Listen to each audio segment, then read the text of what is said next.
정부가 주식 양도세를 내는 대주주 기준을 완화하는 방안을 검토하고 있습니다. 공매도 금지에 이어 또 다른 증시부양 카드를 꺼내려 하는 건데 결국 내년 총선을 겨냥한 거란 해석이 나옵니다. 정부는 야당이 추진하겠다는 은행 횡재세는 전혀 고려하지 않고 있다고 했습니다. 고정현 기자입니다.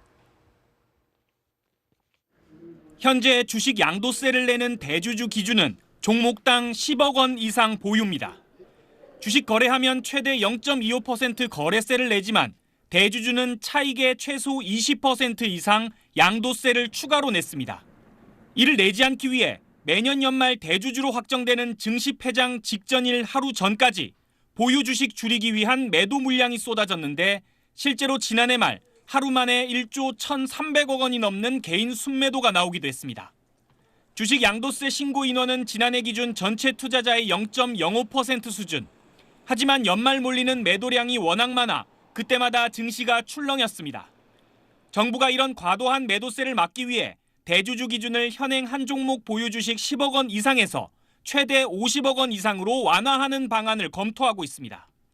대주주 기준이 완화되면 주가 하락을 막고 증시 부양 효과도 기대할 수 있습니다.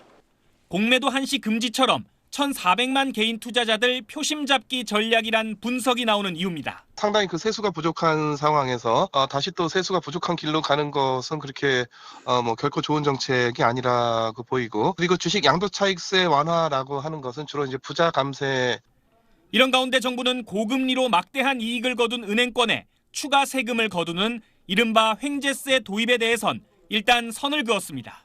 환경이 좋아서 돈을 많이 벌었으면 그거는 역시 기존 누진적 세금 체계를 통해서 내는 것이 옳다. 전혀 고려하자고 있지 않습니다. 정부는 오는 16일 금융지주 회장들과 간담회를 열고 은행 폭리와 독과점 해소 방안 등을 논의한다는 계획입니다. SBS 고정현입니다.